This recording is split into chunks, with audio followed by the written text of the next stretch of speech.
Assalamualaikum warahmatullahi wabarakatuh. Alhamdulillahilladzi arsala rasulahu bil huda wa dinil haq yudhhirahu 'ala dini kulli wa kafa billahi shahida. Asyhadu an la ilaha illallah wahdahu la syarika lah wa asyhadu anna Muhammadan abduhu wa rasuluhu la nabiyya ba'dah. Allahumma salli wa sallim wa barik ala sayyidina Muhammadin wa ala alihi wa sahbihi wa sallim ajma'in, amma ba'd. Bapak-bapak sekalian, jemaah salat Isya yang berbahagia, mari pada kesempatan yang penuh dengan kebahagiaan ini kita senantiasa memanjatkan rasa syukur kita kehadirat Allah Subhanahu wa taala atas limpahan karunia, nikmat anugerahnya, sehingga kita ini bisa bersama-sama menjalankan sholat Isya dengan berjamaah. Sholawat dan salam semoga Allah tetap limpah curahkan kepada junjungan kita Nabi Agung Muhammad Sallallahu Alaihi Wasallam beserta para keluarga, para sahabat, dan para pengikutnya yang setia hingga yaumul qiyamah. Dan semoga kita ini termasuk umat yang nanti mendapatkan syafaat yang dikenal dengan syafaatul udzma. Amin Allahumma amin. Shalawat dan salam itu senantiasa kenapa kita curahkan kepada beliau, karena beliau adalah suri teladan kita sekalian.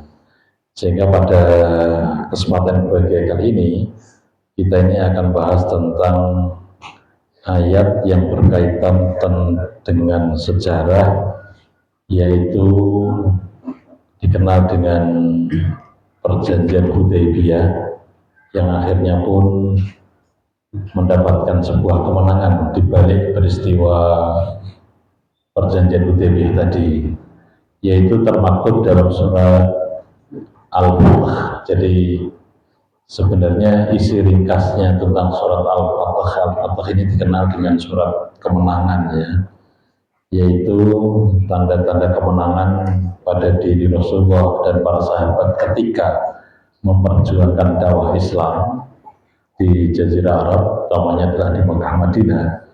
Sudah mulai ada tanda-tanda keberhasilannya. Jadi Bapak Saudara yang saya hormati, saya sedikit ingin menyampaikan latar belakangnya ayat ini turun, terutama adalah berkaitan dengan Perjanjian Hudaybiyah. Ketika terjadi perang yang namanya perang Ahzab. Perang Ahzab itu dikenal dengan sebutan perang Khandaq, Jadi saat itu kaum muslimin berada di kota Madinah, sementara pasukan Quraisy berada di luar Madinah. Untuk memasuki kota Madinah berarti harus melalui parit yang dibuat oleh Nabi dan para sahabatnya saat itu. Nah, parit inilah yang disebut dengan Khandaq istilahnya, atau Ahzab. Pada peristiwa itu Rasulullah mendapatkan kemenangan karena memang orang-orang Quraisy dan sekutunya itu tidak jadi memerangi Rasulullah di kota Madinah.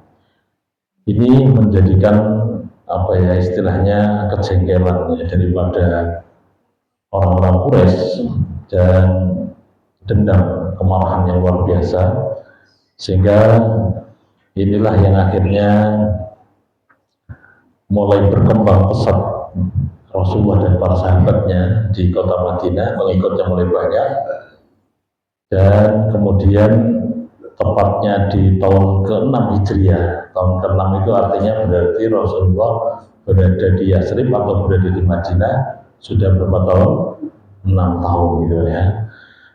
Nah, Rasulullah dan para sahabat mulai berkeinginan untuk melakukan satu perjalanan menuju ke Mekah, yaitu ingin menjalankan ibadah namanya ibadah umroh.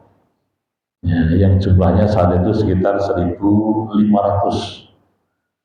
pengikut Rasulullah ingin bersama-sama dengan Rasulullah menjalankan umrah, tapi saat itu memang tidak menjalankan istilahnya pertempuran atau peperangan murni, yaitu perjalanan umrah berkunjung untuk menjalankan ibadah umroh di Mekah Al-Mukarramah.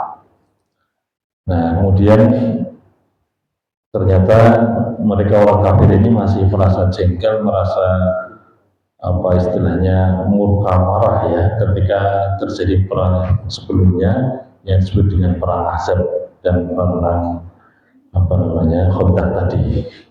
Maka Rasulullah dan para sahabat jumlahnya 1.500 tadi tidak memasuki Mekah melalui jalan yang biasa, tapi melalui jalan yang tidak dipakai oleh kebiasaan mereka orang-orang Mekah menuju ke Madinah. Nah, kemudian berhentilah Rasulullah dan para sahabat yaitu di kampung yang namanya Hudaybiyah. Disinilah ada beberapa kesepakatan yang dikenal nanti disebut dengan apa namanya perjanjian Hudaybiyah. Beberapa isi perjanjian Hudaybiyah, jadi perjanjian Hudaybiyah itu sebenarnya adalah peristiwa suatu kesepakatan, kalau dalam bahasa sekarang namanya gencatan senjata. Jadi gencatan senjata itu tidak akan terjadi peperangan antara Mekah dan Madinah. Mekah yaitu mewakili orang-orang kafir Quraisy, yang Madinah adalah mewakili Rasulullah dan para sahabatnya. Jadi ada gencatan senjata. Nah, kalau sudah terjadi gencatan senjata berarti ya kesepakatan, tidak ada perang dan memerangi antara kedua belah pihak. Kemudian di Hudaybiyah ini ya mereka mengadakan suatu perjanjian yang isinya itu secara waktu pendek kelihatan umat Islam itu kalah dalam menjalankan atau menyepakati perjanjian Hudaybiyah. Kelihatan dirugikan, tapi kalau jangka panjangnya itu sangat diuntungkan. Tapi kalau yang bagi orang-orang kafir Quraisy ya jangka pendeknya itu yang mendapatkan sebuah kemenangan. Apa salah satu perjanjian isinya itu?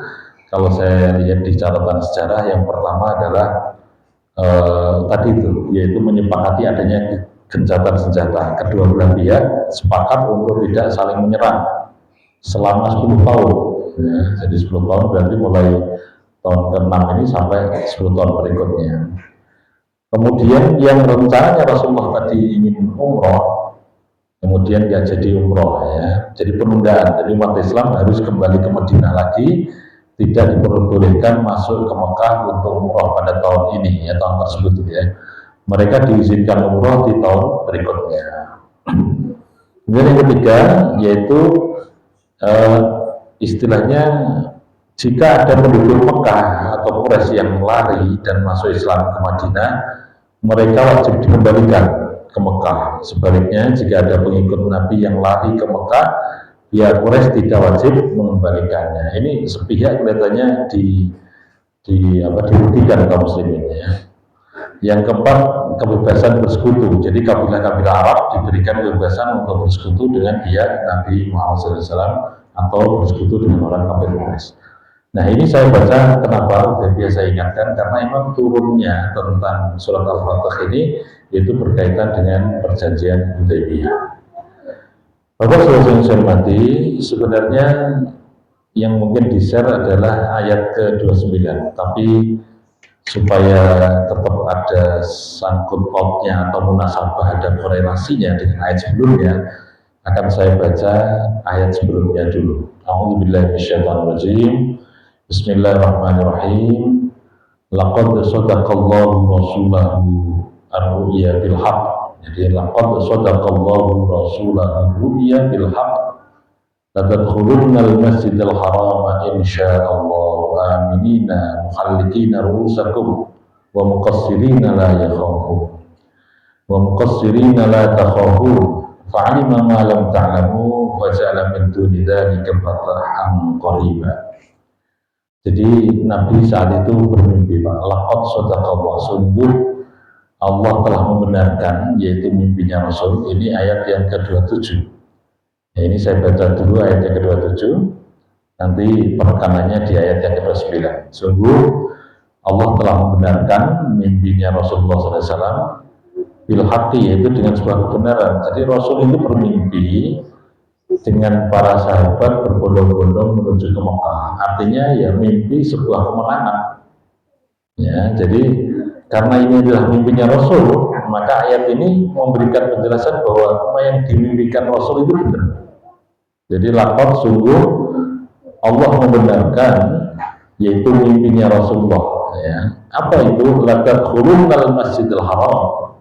Sungguh mereka nanti akan masuk Masjidil Haram, insya Allah atas izin Allah, yaitu aminina dalam keadaan aman. Ditandai dengan apa? Yaitu muhalliqina ru'usakum. Jadi mereka dicukur rambutnya ya, wa muqassirina dan memendekkan. Berarti kan yang namanya cukur rambut, memendekkan rambut berarti sama dengan tanda apa itu Pak? Tahalul dan Pak ya. Nah, artinya apa? Bukti kalau bisa menjalankan ibadah umroh. La takhafun, maka kamu jangan takut. Ya. Jadi jangan takut. Jadi mimpinya Rasul itu benar.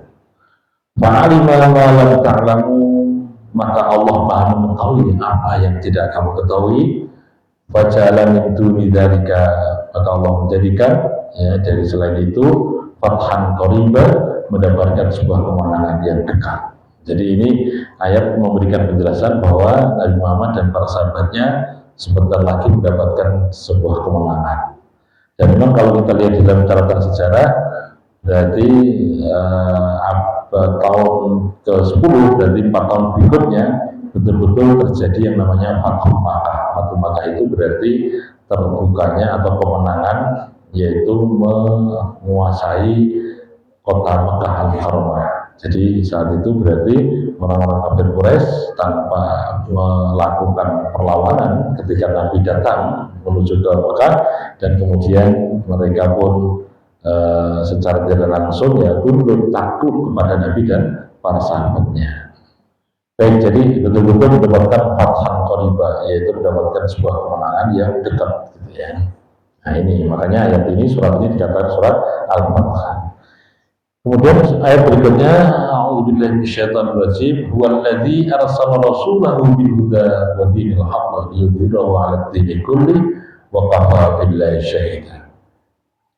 Dialah Allah Subhanahu wa taala yang telah mengutus rasulnya. Ini ayat yang sering dipakai mukadimah ya oleh para imam, para khatib ketika ceramah. Huwallazi, dialah Allah taala yang telah mengutus rasulnya yaitu Nabi Muhammad bil huda, dengan petunjuk, wa dinil haq, dan agama yang benar, yang mana yudhhirahu 'alad dini kulli, yaitu Allah akan memenangkan ya agama Islam ini di atas agama yang lainnya. Nah, memenangkan itu maksudnya apa? Yaitu betul-betul kebenaran ajaran syariat Islam itu benar diterima oleh khalayak umat, seluruh umat manusia, dan memang betul-betul isinya, syariatnya itu adalah benar-benar istilahnya tidak ada kesalahan dan kekeliruan. Jadi betul-betul Allah memenangkan ya ajaran agama Islam ini di atas agama-agama yang lain.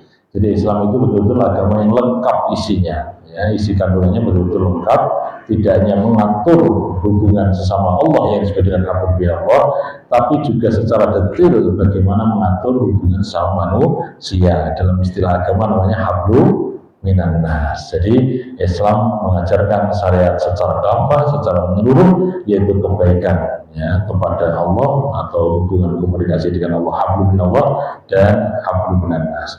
Jadi Allah memberikan penekanan di sini kepada Rasulullah dan para sahabatnya bahwa Islam yang dibawa oleh baginda Rasul itu betul-betul akan dimenangkan di atas agama ajaran selainnya.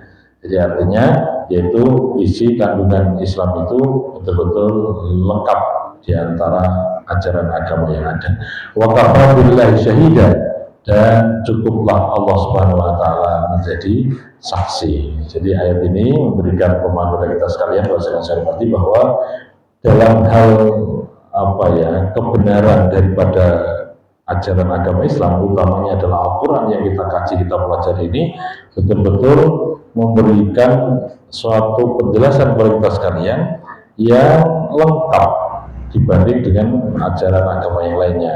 Bahkan kita lihat beberapa penemuan ilmiah yang mana dulu 14 atau 14 abad yang silam itu tidak ditemukan, ya sekarang sudah ditemukan, yaitu semuanya sudah termaktub di dalam Al-Quranul Karim. Inilah menunjukkan bahwa Islam itu dimenangkan, ya, di atas ajaran agama lainnya. Ya, betul-betul Islam ini terpakai atau digunakan untuk masa sepanjang masa istilahnya. Jadi sampai hari kiamat selalu bisa dipakai, ya, ajaran Islam ini. Jadi tidak ada istilah ketinggalan zaman ketika kita mengikuti ajaran syariat Islam, gitu ya. Baik, pada malam hari ini mari kita masuk pada ayat yang harus kita bahas, yaitu surat Al-Fatah ayat yang terakhir yang 29. A'udzubillahi minasyaitonir rajim. Bismillahirrahmanirrahim. Jadi bunyi ayatnya adalah Muhammadur Rasulullah. Ini sering dipakai imam kalau untuk imam itu. Walladzina ma'ahu asyidda'u 'alal kuffari ruhama'u bainahum tarahum ruk'an sujjadan yabtaghuna fadlan minallahi wa ridwana simahum fi wujuhihim min atharis sujud dzalika mathaluhum fit tawrah wa mathaluhum fil injili kazar'in akhraja shat'ahu fa azarahu fastaghlaba fastawa ala suqihi yu'jibu az-zurra'a yaghidha bihimul kuffar wa'adallahu alladhina amanu wa 'amilus shalihati minhum maghfiratan wa ajran 'azima. Panjang nih Pak, satu ayat tapi panjang, ya. Mari kita terjemahkan per kata dulu supaya kita paham. Jadi ini menunjukkan bahwa Muhammad itu adalah Rasulullah. Muhammad SAW itu adalah utusan Allah. Jadi ini memberikan istilahnya kemantapan kepada para sahabat pada saat itu, bahwa para sahabat yang selama ini ikut Nabi Muhammad itu adalah benar, karena Muhammad itu adalah Rasulullah, utusan Allah Subhanahu wa Ta'ala. Nah, di ayat ini juga Pak menjelaskan tentang sifat-sifat yang harus dimiliki atau sifat-sifat yang dimiliki oleh para sahabat Rasul pada saat itu. Ya, sekaligus otomatis ya nanti kita sebagai umatnya Rasulullah berarti yang mengikuti ajaran Nabi Muhammad sebagaimana para sahabat yang memiliki sifat-sifat yang ada di dalam ayat ini. Tapi sebaiknya mari kita terjemahkan perkataan dulu supaya kita paham. Baik, jadi Muhammad Rasulullah, Muhammad itu adalah utusan Allah Subhanahu wa Ta'ala. Kemudian walladzina ma'ahu, walladzina dan orang-orang yang ma'ahu bersama dengan Nabi Muhammad itu memiliki asyidda'u 'alal kuffar, bersikap tegas, bersikap keras, ya, kepada orang-orang yang ingkar, orang-orang yang kafir. Kemudian yang kedua ruhama'u bainahum, yaitu mereka memiliki sifat kasih sayang bainahum, di antara mereka. Yang kedua, dan yang ketiga tarahum ruk'an sujadan, kalian, ya, kamu itu akan melihat mereka, yaitu para sahabat itu senantiasa ruk'an sujadan, selalu rukuk dan sujud. Ya, kemudian yang keempat yabtaghuna fadlan minallahi wa ridwana, dan mereka ini selalu mencari karunia ridhonya Allah, ya, dalam hidup bersama di kehidupan dunia ini. Yang kelima adalah simahum fi wujuhihim min athari sujud, tanda bagi mereka itu di wajahnya adalah ada bekas sujudnya. Dzalika mathalul fit Taurat, yang demikian itu semuanya dijelaskan di dalam kitab Taurat. Ya, kemudian wa mathaluhu fil Injil, juga perumpamaan mereka itu ada di dalam kitab Injil. Kazar'in, yaitu sebagaimana tanaman akhraja yang mengeluarkan syatahu, tumbuhnya atau tunasnya, fa'azarahu, maka ia menguatkan, fastaghlada, lalu ia menjadi besar, fastawa ala suqihi, maka ia tegak, ya, atas batangnya. Yu'jibu zurra, jadi membuat orang yang menanam itu kagum, liyaghidha bihimul kuffar, ya, dan membuat orang kafir ini tambah benci, tambah gak senang, ya, tambah menjengkel. Kemudian wa'adallahu, dan Allah Ta'ala memberikan janji kepada orang yang beriman wa amilus sholihat, dan orang-orang soleh di antara mereka, yaitu maghfiratun, ampunan, wa ajrun azima, dan pahala yang besar. Dan Bapak Saudara yang saya hormati, ada 5 yang dimiliki sifat daripada para sahabat yang bersama dengan Rasulullah pada saat itu. 5 tersebut itu apa? Yang pertama adalah asyiddaw 'alal kufar. Ya, ini kita harus jeli betul memahami makna ini. Jadi yang dimaksud dengan asyiddaw 'alal kufar itu bersifat tegas, keras terhadap apa daripada yang dilakukan oleh orang-orang kafir. Utamanya adalah dalam bidang akidah dan ibadah. Jadi orang-orang atau para sahabat pada saat itu tegas terhadap ajaran syariat agama yang tidak sesuai dengan ajaran agama Islam. Artinya apa? Dalam bidang tauhid, dalam bidang keyakinan, Islam itu tegas, yaitu betul-betul la ilaha illallah, menyembah hanya kepada Allah, meyakini, mengakui bahwa tidak ada Tuhan yang berhak disembah kecuali hanya Allah Subhanahu wa Ta'ala. Jadi tegas. Jadi kalau misalnya ada yang sifatnya melakukan sebuah kesyirikan, penyekutuan kepada Allah, maka syariat Islam tegas itu. Ya, begitu juga perbuatan-perbuatan yang melanggar aturan syariat itu tegas dalam ajaran. Nah, jadi kita memahaminya jangan makna sempit, kemudian ketika ketemu orang kafir kemudian kita kerasi, itu tidak begitu, kita perangi, tidak. Tapi kita memahamkan kepada apa dengan syariat ini ya, yaitu tegas terhadap ajaran yang menyimpang. Ya, makanya sampai sekarang kita tahu di tempat kita Indonesia ini pun juga tegas ketika ada ajaran-ajaran yang menyimpang, apalagi yang mengaku dirinya misalnya seorang nabi yang nabi palsu namanya kan, itu tegas, dilarang, tidak boleh. Jadi asyiddaw 'alal kufar. Nah, tapi ketika sesama muslim, sesama orang yang beriman, ini yang kedua adalah ruhama'u bainahum, yaitu saling kasih sayang terhadap teman-temannya sesama muslim. Jadi yang pertama cirinya adalah asyiddaw 'alal kufar, tegas terhadap apa yang dilakukan oleh orang kafir, orang musyrik, atau tingkah laku yang tidak sesuai dengan syariat agama, itu tegas. Yang kedua adalah ruhama'u bainahum, saling kasih sayang di antara mereka. Makanya Bapak Ibu rahimahumullah, antara satu dengan yang lain, orang Islam itu harus istilahnya saling menguatkan.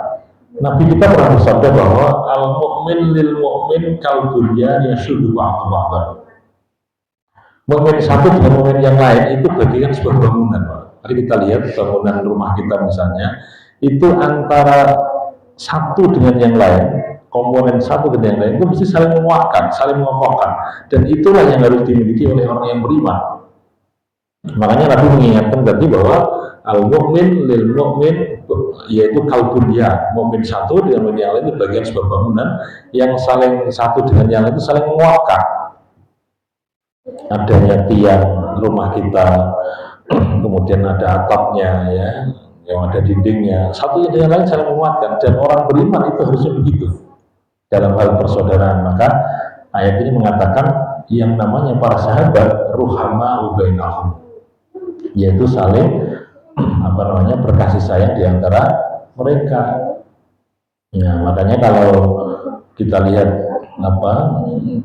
ada orang yang membenci apa yang dilakukan oleh sahabat, itu berarti tidak tepat. Padahal sahabat Rasulullah itu adalah masa atau kaum yang betul-betul lebih mulia di antara kaum-kaum setelah generasinya. Jadi generasi Islam yang paling bagus ya sejak yang saat itu bersama dengan Rasulullah, dan itu disebut dengan para sahabat. Dan para sahabat di sini dikatakan ruhama'u bainahum, yaitu saling berkasih sayang kepada di antara mereka. Yang kedua, yang ketiga, cirinya Pak. Yang ketiga itu tarahum ruk'an sujadan. Jadi kalian atau kamu akan melihat mereka, para sahabat ini adalah memiliki yang namanya amalan ruk'an sujadan, selalu rukuk dan sujud. Nah, rukuk sujud itu menjalankan ibadah apa? Menjalankan ibadah sholat. Ya, jadi mereka ini selalu menjalankan ibadah sholat. Sehingga Bapak saudara saya hormati, kita ini sebagai umatnya Rasulullah harus perhatian betul dengan yang namanya ibadah apa tadi, sholat. Nabi mengatakan sholat itu bagaimana? As-sholatu imaduddin, apa ibaratnya? Sholat itu adalah tegaknya agama, tiangnya agama. Faman aqoma faqad aqamaddin, maka barang siapa yang menegakkan sholat berarti dia menegakkan agama. Barang siapa yang menjalankan sholat berarti dia menegakkan agama. Kebalikannya, waman tarakaha, barang siapa yang meninggalkan sholat maka faqad aqamaddin, dia berarti merusak agama. Ini penjelasan Rasul seperti itu, Pak. Jadi agama Islam itu ditegakkan karena ada ibadah namanya sholat. Ya, tapi kalau misalnya ada yang tidak sholat berarti sama dengan merobohkan apa? Sholat, merobohkan agama. Fakot hadamati. Apalagi Bapak saudara saya hormati, ditegakkan agama Islam itu ya dengan 5 perkara, yaitu yang namanya rukun Islam itu, dan salah satunya adalah mendirikan sholat. Baik, ini yang ketiga. Jadi ciri para sahabat pada saat itu, pengikutnya Rasulullah, yaitu senantiasa melakukan rukuk dan sujud, yaitu selalu menjalankan sholat. Ya, saya ulang lagi, yang pertama tadi adalah tegas terhadap orang kafir, yang kedua saling kasih sayang di antara mereka, dan yang ketiga adalah nampak kita lihat yaitu yang namanya tanda-tanda yang namanya selalu melakukan rukuk dan sujud, selalu menjalankan sholat. Yang keempat, nah yang keempat itu di sini dikatakan yabtaguna fadlan minallah wa ridwana, dan mereka ini selalu mencari karunia Allah, Pak. Wa ridwana, dan juga mencari keridhaan Allah Subhanahu wa taala. Artinya apa? Mereka para sahabat pun juga senantiasa selalu dalam hal mencari rezeki itu juga bekerja semaksimal mungkin sesuai dengan apa ya, profesi masing-masing dalam rangka untuk mencari karunia-Nya Allah, waridwana, dan mencari keridhaan Allah. Makanya di dalam surat Al-Jumu'ah yang pernah kita bahas itu bahwa wa idza qudiyatis sholatu fantashiru fil ardh wabtaghu min fadlillahi wadhkurullaha katsiran la'allakum tuflihun. Jadi apabila telah ditunaikan menjalankan sholat Jumat, maka segera kalian bersebaranlah. Ya, fantashiru itu artinya bertebaranlah, segera meninggalkan masjid untuk menjalankan yang namanya mencari rezeki. Ya, wabtaghu min fadlillah, mencari karunia-Nya Allah Ta'ala. Ya, wadhkurullah, dan ingatlah kepada Allah yang banyak, maka kalian mendapatkan sebuah kemenangan. Artinya para sahabat memberikan contoh kepada kita sekalian, mereka yaitu senantiasa selalu bekerja keras untuk mencari rezeki, yaitu bagaimana mendapatkan karunia-Nya Allah dan juga mendapatkan keridhaan dari Allah Subhanahu wa taala. Punya sifat pekerja keras. Bekerja keras, jadi tidak istilahnya malas-malasan. Nah ini yang keempat. Yang terakhir bahwa saya hormati, simahum fi wujuhim min asari sujud. Jadi artinya tanda-tanda mereka, ya, di dalam wajah mereka itu ada bekas sujudnya. Bukan berarti ada tanda sepas sujud di dahinya saja, enggak. Ya, ini yang nampak. Tapi memang dalam tafsirnya dikatakan yaitu wajahnya itu kelihatan cerah karena sering dipakai untuk wudhu dan sering dipakai untuk ibadah sholat. Jadi ada bekas apa namanya sujudnya, min asari sujud. Ya, jadi tidak hanya sekedar nampak di dalam dahinya itu ada tanda sujud, tapi perilakunya pun mempesona, tutur katanya pun mendengar enak, ya, perbuatannya pun juga baik kan begitu. Nah itu namanya ciri-ciri sahabat Rasulullah, dan itu harus kita miliki karena kita termasuk pengikut bagi Rasul Muhammad Sallallahu Alaihi Wasallam. Hadirin rahimakumullah, ini diceritakan di dalam kitab Taurat maupun dalam kitab Injil. Bahkan di Injil dikatakan dalam ayat ini ya, itu seolah-olah sebagaimana apa ini akhraja syadahu kazar'in akhraja syadahu fa azarahu fastaghlata fastawa 'ala suqi. Jadi bagaikan tanaman yang kemudian tumbuh tunasnya akhirnya pun menjadi besar, berkembang, menjadi kuat gitu ya, dan kemudian berkembang biak. Nah, jadi itu yang namanya pertumbuhan kaum muslimin pada saat itu begitu cepatnya.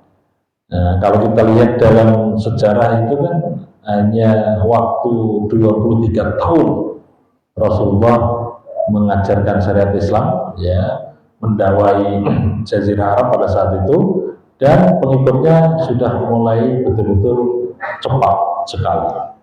Utamanya adalah setelah periode Madinah dan kemudian terjadi Fathu Makkah, ya, orang-orang Mekah pun berbondong-bondong untuk masuk Islam. Ya, ini diibaratkan di dalam ayat ini yaitu tumbuhan, kemudian ada tunasnya, kemudian berkembang biak terus-menerus menyebar Islam, tidak hanya sekedar di Jazirah Arab, akhirnya pun berkembang pesat, ya, sampai di luar Jazirah Arab, akhirnya pun sampai di tempat kita di Nusantara yang disebarkan oleh para ulama, para kiai, para wali, cara istilahnya dulu, ya, sampailah ke negeri kita Indonesia, termasuk sampai ke Jawa kita jadi masuk Islam. Ini artinya adalah begitu liyudhirahu 'ala dini kulli. Jadi betul-betul Allah menampakkan, ya, memenangkan Islam ini daripada agama-agama yang lain, ya. Jadi alhamdulillah kita semuanya pun bisa merasakan, menikmati ajaran Islam ini. Utamanya adalah membuat tenang batin kita, rohani kita, karena kita ini berhadapan atau menyembah kepada Zat yang Maha Pencipta, yaitu yang punya sifat Allahus Somad, lam yalid walam yulad walam yakul lahu kufuwan ahad. Dalam surat Al-Ikhlas, ya, Allah itu adalah tempat di mana semua makhluk yang bergantung kepadanya, itu As-Somad, ya, lam yalid walam yulad, Allah tidak beranak dan tidak diberanakan, ya, walam yakul lahu kufuwan ahad, dan tidak ada seorang pun yang sepadan, yang sama dengan Allah Subhanahu wa taala. Baik Bapak, Saudara yang saya hormati, mohon maaf tidak bisa lama, hanya setengah jam saja kita sampaikan karena saya nanti ada acara. Tapi insya Allah ini memberikan keberkahan bagi kita sekalian. Ada 5 ciri daripada sahabat Rasul, dan mari kita miliki supaya perilaku kita ini betul-betul nanti menjadi perilaku yang soleh, ya, yang beriman pada Allah Subhanahu wa taala. Semoga kita diselamatkan di dunia hingga di akhirat dan bersama dengan Rasulullah masuk surganya. Amin Allahumma amin. Kurang lebihnya minta maaf. Wassalamualaikum warahmatullahi wabarakatuh.